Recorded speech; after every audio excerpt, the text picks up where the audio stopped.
J'appelle maintenant les panélistes parce que nous allons quand même avoir un rapide débat sur comment envisager cette politique d'éducation aux médias sur la rive sud de Méditerranée, comment la déployer.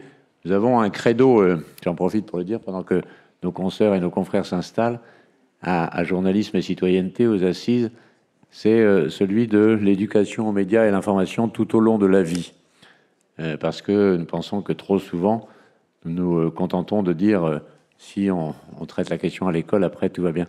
Il faut la traiter à l'école, il faut la traiter dès le plus jeune âge, mais évidemment que face à des informations, face au fact-checking, face aux réflexes que nous devons tous avoir pour ne pas être nous-mêmes des propagateurs de fausses informations, eh bien, il nous faut être vigilants toute la vie, nous éduquer toute la vie. Donc, nous plaidons, où que ce soit, pour qu'il y ait une vraie politique d'éducation aux médias et à l'information tout au long de la vie. Voilà, j'espère que vous avez pu vous mettre en place. Et à vous la parole, chers amis. Bonsoir à toutes et à tous. Je remercie Son Altesse la princesse Rima Ali pour cette intéressante intervention. Je sais comment ils ont travaillé dans l'Institut jordanien pour les médias sur beaucoup de projets reliés à l'éducation d'information et aux médias à travers cet institut et avec une équipe de professeurs, avec doctorat Myrna. Alors, je vous remercie. Je suis Sarah Abdallah, responsable éditoriale du réseau international des journalistes en arabe, et je gère des programmes innovants dans la région arabe et en Afrique. Nous plaçons l'éducation aux médias et à l'information au cœur de nos actions en la considérant comme un pilier essentiel pour la stabilité et le progrès des sociétés. Elle permet aux individus de mieux comprendre et analyser et évaluer l'information reçue tout en renforçant leur conscience culturelle, politique et leur participation citoyenne. Aujourd'hui, je suis ravie d'être parmi vous au Forum du journalisme à Marseille et je tiens d'abord à saluer nos experts présents ici, Annie Adriana Ivonirina, présidente de l'Association des femmes journalistes de Madagascar et doctorante, Blaise Pascal Anzongo, président de l'Association camerounaise d'éducation aux médias, EducMédia, Serge Barbé, directeur du CLEMI, Timothée Vinchon, journaliste indépendant et membre du projet La Caravane des médias. Je veux commencer par Annie, Ladies First, présidente de l'Association des femmes journalistes de Madagascar. Comment votre double casquette de journaliste et de chercheuse nourrit-elle votre approche pour intégrer l'éducation aux médias dans les politiques éducatives nationales? Merci. Manaona Daoul, c'est le bonjour malgache. Je vais attaquer de suite. Donc, comme je suis doctorante à Lille et que je suis journaliste depuis plus de 25 ans, c'est un enfer depuis un an que de me décarcasser de mon statut de journaliste afin d'être une chercheuse, une académicienne. Et c'est très, très, très dur d'avoir une approche objective. Donc, depuis il y a un an, j'ai vraiment fait l'effort d'être vraiment scientifique dans mes recherches pour pouvoir avancer au mieux. Donc, dans mon approche, je ne suis plus la journaliste qui est dans l'immédiateté de l'information. Et ça, c'est dur quand on est journaliste pendant 25 ans. Donc, plus tard, on se freine et on fait les études, on fait le corpus et on a beaucoup de corpus. Il y a aussi une autre chose, donc, en tant que journaliste, on a cette facilité déconcertante d'avoir les informations de tout le monde. Et on a des tas d'informations, trop d'informations même, que quand on veut mettre quelque chose en place, c'est là que doit agir la chercheuse, la scientifique. Donc, être journaliste, scientifique, être journaliste, c'était très dur au début, mais là, ça va mieux. Je me suis posée un peu plus à Lille, à l'université de Lille, au laboratoire Géréco, ça va mieux. Donc, en tant que présidente de l'Association des femmes journalistes de Madagascar, avec 698 membres, ça va mieux pour partager des informations. Et nous sommes donc dans l'éducation média, nous nous positionnons pour être des modèles. C'est pas des formations tout le temps, c'est pas des leçons tout le temps, mais surtout, on a une approche directe, conviviale pour se dire on doit faire ceci, ceci. On n'a pas foi aux yeux pour se dire les choses dans l'éducation média, pour dire qu'est-ce que tu as écrit toi, mais tu as vu ce que tu as écrit, quand même ça a des impacts sur les autres, donc améliore les choses. Et dans ce sens aussi, pour l'éducation média, c'est surtout avec les femmes journalistes donc que j'agis. Nous avons fait des tas de formations, mais c'est plus des ateliers, des conférences, pour avoir l'avis de tout le monde dans ces conférences. Et c'est là qu'on a pu avoir, par exemple, une approche culturelle, comme quoi il ne faut pas être des donneuses de leçons. Nous ne sommes pas, les femmes journalistes, des donneuses de leçons. Nous sommes quelque part inclus dans un quartier, dans un Fouktan, les petits quartiers de Madagascar. Nous sommes dans tout Madagascar, donc montrer ce que nous savons, montrer qui nous sommes, être des modèles d'éducation. Et là, en ce moment, en tant que chercheuse, je suis dans la conception d'un guide pédagogique pour la mise en place de l'éducation aux médias au sein des écoles et au sein des collèges et des lycées, faite par les femmes journalistes. Donc, ce guide va bientôt sortir d'ici le mois de juin pour qu'on puisse vraiment agir nous-mêmes. C'est quoi les médias? Voici la journaliste qui est près de chez vous et qu'elle parle de comment elle traite l'info, de où est-ce qu'elle trouve l'info et tout ceci.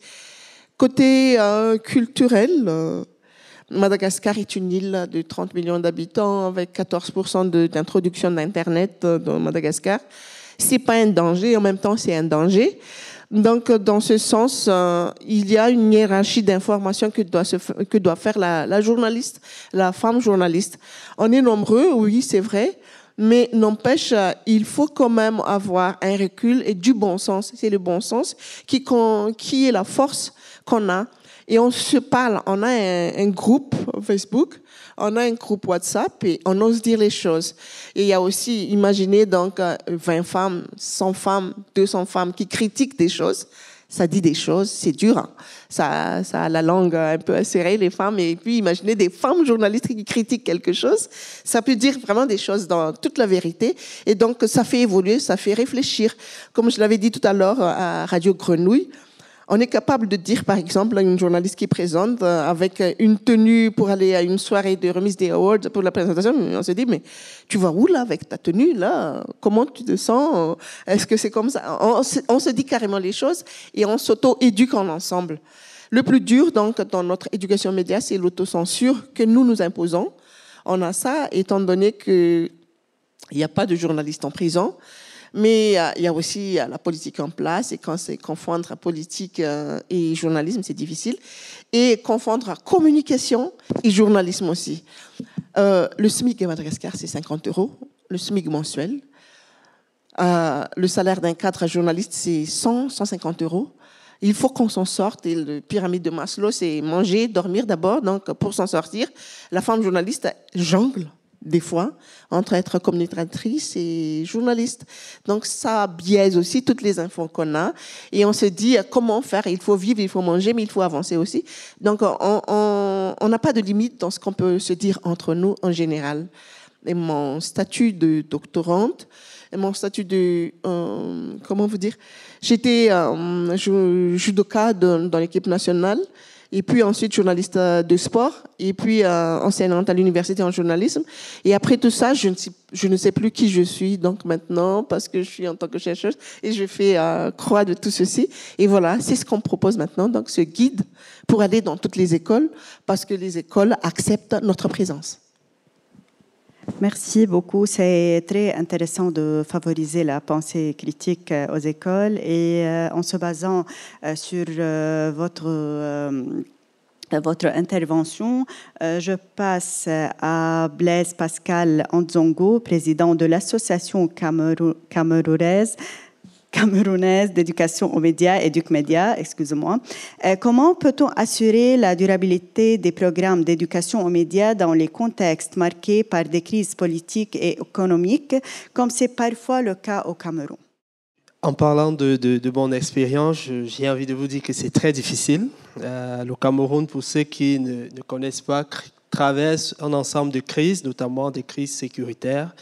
On a 3 frontières, que ce soit le nord, l'est ou l'ouest du Cameroun, qui sont totalement divisées, qui sont minées par des terroristes d'un côté, des sécessionnistes d'un autre côté, l'incursion d'autres armées, ce qui a fait en sorte qu'aujourd'hui, on ait une avalanche de désinformation et surtout de discours de haine. On est dans un contexte également multiculturel, une diversité culturelle énorme. Au Cameroun, il y a plus de 250 ethnies, c'est-à-dire vous avez près de plus de 200 langues qui sont parlées au Cameroun et d'autres, plusieurs ne s'entendent pas. Donc, il y a une augmentation des discours de haine, une augmentation de la désinformation qui a nécessité que nous, depuis déjà 2016, nous commencions à mener des actions d'éducation aux médias par rapport à l'appropriation que les jeunes, les populations se font des médias, de l'information, et nous avons mis sur pied un ensemble d'activités, commençant par des sensibilisations dans les écoles. Ça n'a pas été facile parce que quand on parle de durabilité, aujourd'hui, il est évident que la meilleure chose qui soit, c'est que l'éducation média soit dans les programmes scolaires pour que, de façon durable, on soit sûr que dès le bas âge, les jeunes comprennent comment est-ce qu'on fabrique l'information, comment se parer contre la cybercriminalité, le cyberharcèlement. Mais ça a été un peu difficile parce que nos contextes ont également des systèmes éducatifs encore très fermés. Nous avons sensibilisé les jeunes, mais il a été très difficile de travailler avec les enseignants, qui en principe étaient une cible de choix, simplement parce qu'il était difficile pour eux, enseignants, d'aller au-delà de leurs heures de cours. Il était aussi difficile pour nous, en tant que société civile, parce que je prends le cas du Cameroun, l'éducation média n'est pas encore dans les programmes. Donc c'est la société civile qui veut faire passer le message. Et du coup, il y avait également un blocage au niveau du ministère de l'Éducation qui se plaint du fait qu'il n'y ait pas assez de temps pour ça. Il y a d'autres priorités, il y a d'autres cours, il y a d'autres disciplines. Donc, du coup, il a été important. J'ai également envie de dire les difficultés liées à la précarité financière, économique, politique et sociale qu'on a dans des pays d'Afrique centrale. Il a été donc nécessaire pour nous d'avoir plusieurs astuces, notamment. On a commencé en 2016, nous sommes en 2024, 2025 et on existe, ça veut dire qu'il y a quelque chose qui existe déjà. Nous avons mis sur pied non seulement ces sensibilisations, mais nous avons travaillé beaucoup avec les leaders communautaires. Nous avons mis sur pied des formations de formateurs, en passant plus par le système non formel et informel que par le système formel, parce que je vous ai expliqué que nous avions un ensemble de blocages de ce côté-là.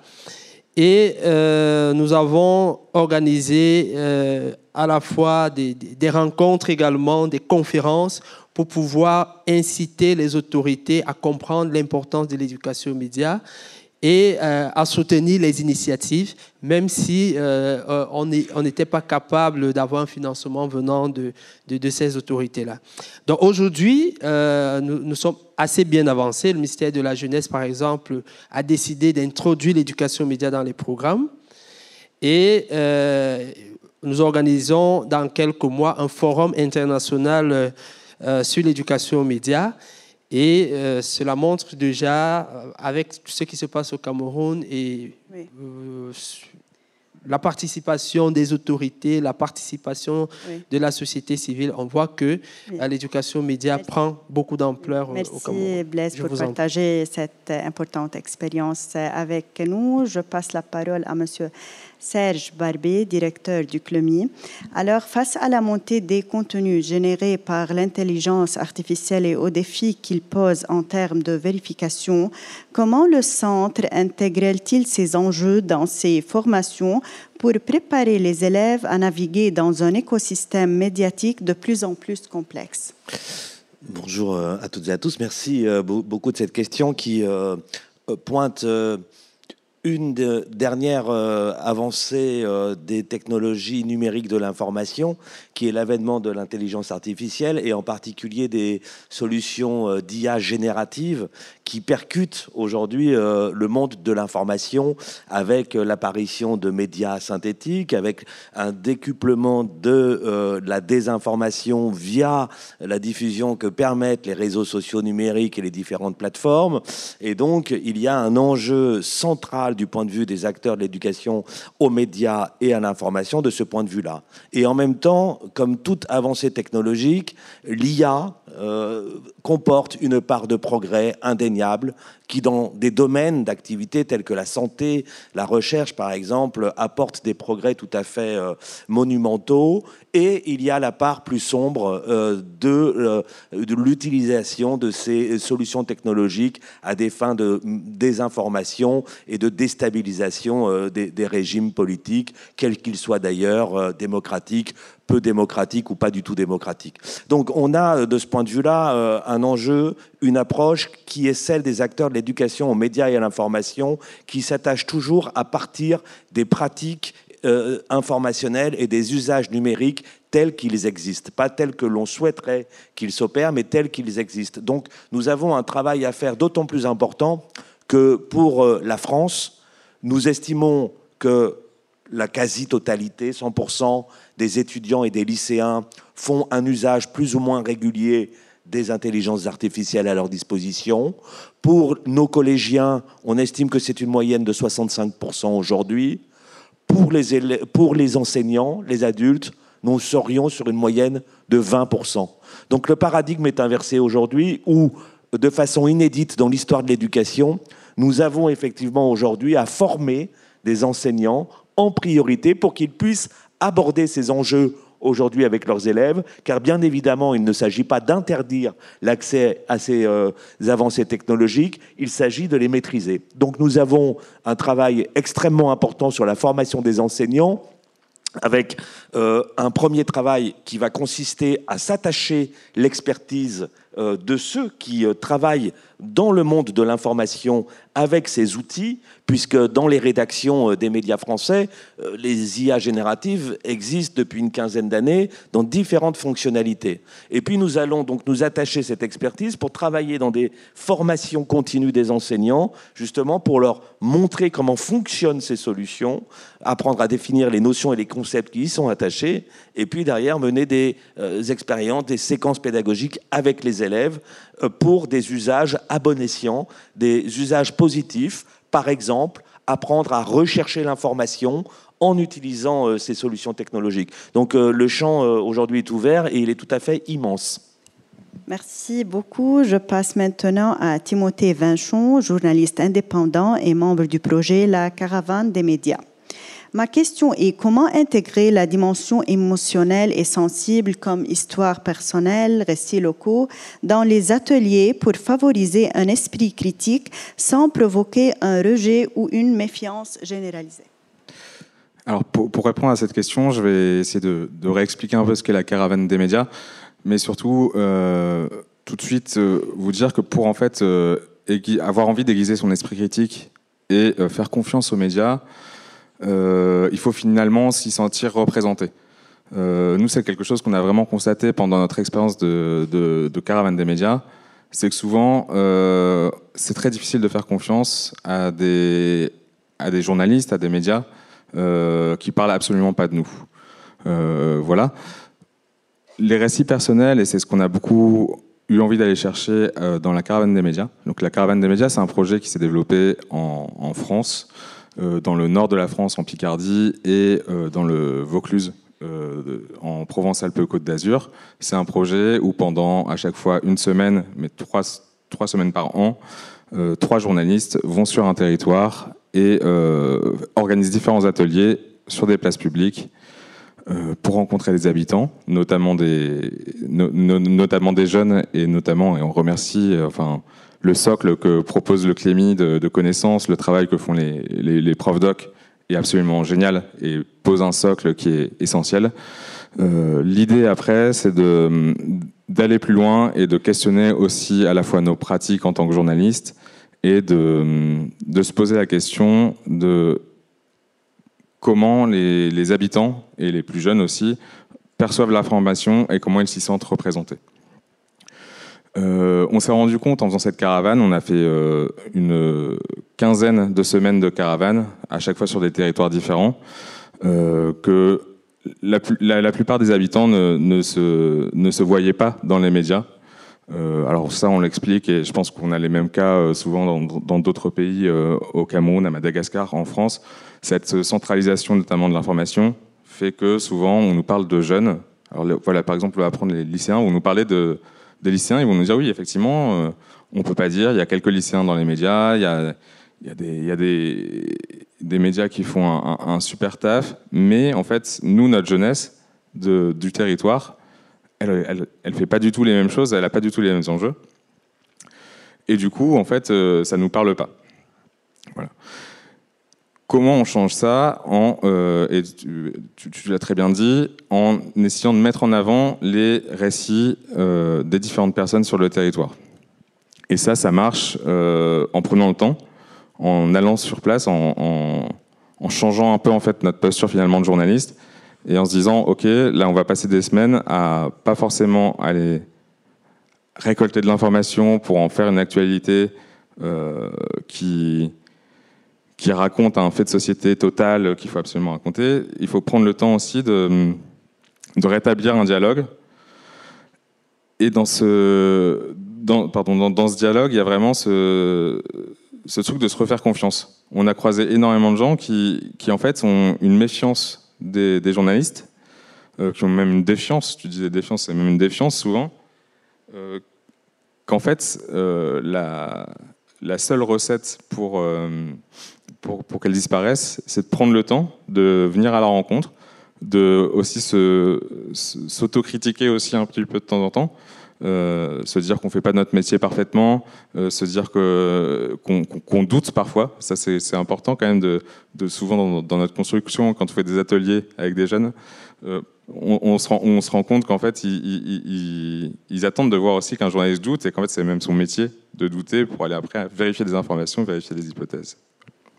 Merci beaucoup. On va conclure cette session pour la remise des prix. Alors, l'éducation aux médias et l'information n'est pas une option, c'est une nécessité urgente pour renforcer les sociétés. Merci pour nos experts, pour vos interventions et pour partager vos visions et vos expériences rapidement avec nous. Merci à toutes et à tous. Un grand merci à vous cinq, chers consoeurs, chers confrères. Avant de passer à la cérémonie de remise des prix éducation aux médias et à l'information des Assises méditerranéennes du journalisme 2025, dans quelques minutes avec la princesse Rimali, je voulais dire rapidement tout à l'heure, nous devions lancer cet appel en ouverture des Assises, mais finalement nous le lançons en clôture. L'important, c'est son contenu. Les assises sont toujours très soucieuses, comme nous tous, autour de ces rangs, et que aucun journaliste ne puisse être privé de liberté simplement parce qu'il exerce son métier, et que ça nous concerne sur les deux rives de la Méditerranée, qu'aucun écrivain ne peut être mis en prison parce qu'il a écrit ce qu'il a envie d'écrire, aucun citoyen ne peut être inquiété pour délit d'opinion. Donc c'est un combat qui nous rassemble tous. Et dans ce cadre, vous savez qu'un certain nombre de consoeurs et de confrères en Tunisie, Tunisie qui portait si haut l'espoir du printemps arabe, vivent aujourd'hui une situation difficile, sont en privation de liberté. Et donc Ziad Dabar, que j'appelle ici à la tribune, le secrétaire national du syndicat national des journalistes tunisiens, qui représente l'ensemble des consoeurs et des confrères de Tunisie, va vous lire un appel qu'il a conçu, mais un appel que, si vous en êtes d'accord, nous appellerons un appel des assises méditerranéennes du journalisme, parce que je pense que nous serons tous d'accord pour nous rassembler sur cet appel à la solidarité et à la libération immédiate des journalistes emprisonnés en Tunisie, qui font, d'une certaine manière, que nous sommes aujourd'hui à Marseille et non pas à Tunis. Merci beaucoup. Merci Jérôme. سأقرأ هذا النداء بالعربية. Il y a une traduction instantanée. وفي الحقيقة أستأذنكم قبل في 30 ثانية لنؤكد أيضا على تحيانا القلبية لشهدائنا في غزة من الصحافة وإلى الزميلات والزملاء في اليمن وفي السودان في الحرب المنسية. هذا نداء من مؤتمر الصحافة المتوسطي من أجل إطلاق سراح الصحفيين المعتقلين في تونس. يطالب الصحفيون من أكثر من 30 دولة وجميع المنظمات المهنية المجتمعون في المنتدى المتوسطي في الصحافة في مرسيليا بالإفراج الفوري عن الصحفيين المسجونين ظلما في تونس. دعما للتعبئة التي بدأها صحفيو النقابة الوطنية للصحفيين التونسيين، نؤكد تضامننا العميق واللا مشروط مع الزميلات والزملاء شذاب الحاج مبارك، مراد الزغيتي، برهان بسيس، وكذلك الأستاذة المحامية والمعلقة الإعلامية سونيا الدهماني. كل هؤلاء حرموا من حريتهم لمجرد ممارستهم لواجبهم المهني، وانطلاقا وتأكيدا على حق الشعب التونسي في الحصول على المعلومة نطالب بالإفراج الفوري والغير المشروط عنه، ونطالب بوضع حد للإجراءات القانونية والقضايا المرفوعة ضد العشرات منهم والذين تتم محاكمتهم على أسس قوانين قمعية وتعسفية وغير دستورية ولا تمت للتاريخ ولا للجغرافيا بصلة. إن حماية الصحفيين ليست مجرد واجب قانوني، وهذا بالنسبة إلينا يشكل استثماراً في مستقبل تونس كما هو الحال في أي بلد آخر، وهو مستقبل حيث يستطيع كل مواطن التعبير عن حريته والتعبير عن نفسه بحرية والمشاركة في القرارات الجماعية ومحاسبة المسؤولين دون خوف. نطالب بتوفير بيئة عمل آمنة للصحفيين في تونس خالية من التهديدات والضغوطات تسمح لهم بممارسة عملهم بحرية واستقلالية، لأن حرية الصحافة هي الضمانة الوحيدة والحقيقية لمجتمع ديمقراطي مبني على العدالة والمساواة والمواطنة. ولهذا ندعو السلطات التونسية إلى تحمل مسؤوليتها الكاملة في حماية الصحفيين من جميع أشكال الإساءة سواء كانت قانونية أو جسدية أو معنوية، ووضع حد لمناخ الخوف والتخويف والترهيب والإفقار الذي ثار ضده الشعب التونسي بحق خلال الثورة. إن ضمان هذا الأصل ثمين يجمعنا ويلزمنا، وشغل وحرية وكرامة وطنية. وشكرا.